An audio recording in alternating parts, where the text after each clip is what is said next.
everyone, this is CNCColgar factory. Today we will introduce this Patrick 4-roller CNC 4-roller machine to you.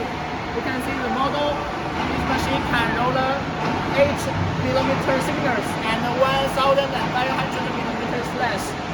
First, you can see this is our CNC control system.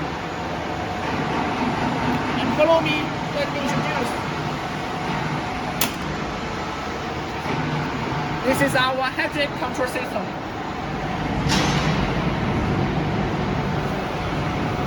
And then you can see this is our electric control system. But how to use this machine? First, we need to connect the power supply to the electric box. And then you can see the CNC control system is open. First we put the palm start, and then we choose language. For example, the English, and we turn left and enter the system. Click this, and you can put your information into the system, like this light signals and this, and then the machine start working.